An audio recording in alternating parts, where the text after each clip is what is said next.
नमस्कार. हा आपला सुपा टोल नाका आहे.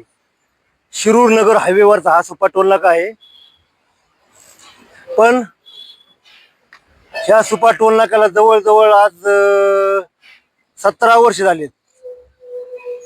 पण ह्या शिरूर नगर हायवेवरती इस्टिमेटनुसार ह्या रस्त्याला एवढे खड्डे पडले आहेत, अनाधिकृत डिवायडर फोडलेले आहेत. कुठे कोणत्याही गावाच्या ठिकाणी सूचना फलक नाही, लाइटिंगच्या पट्ट्या नाहीत. परत जिथे जिथे चौक आहे तिथे सिग्नल आवश्यक आहे, सिग्नल नाही. परत प्रत्येक वर्षी एक लेअर देणं गरजेचं असतं, पण अद्यापही कुठलाही लेअर दिलेला नाही. आणि रात्री गाड्या चालवताना गाडी चालकांची एवढी दयनीय अवस्था होते की गाड्या चालवताना रोडच्या साईडने साईड पट्ट्या, पांढऱ्या साईड पट्ट्या नसल्या कारणाने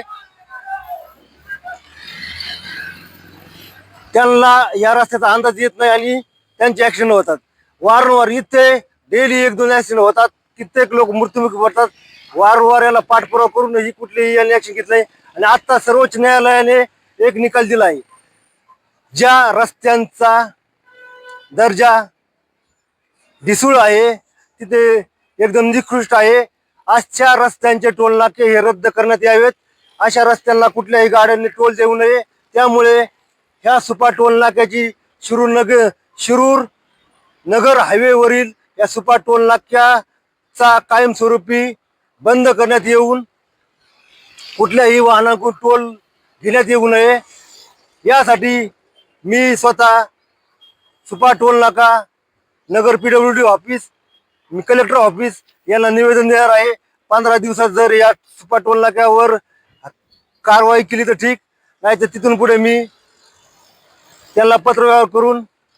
काल सर्वोच्च न्यायालयाचा निकाल लागलाय 28 तारखेला, आणि त्याच्यानुसार आपल्या रस्त्यावर जर रस्ते हे दर्जेदार नसतील तर त्या टोल नाका बंद करण्यात यावा, हा सर्वोच्च न्यायालयात निकाल आहे.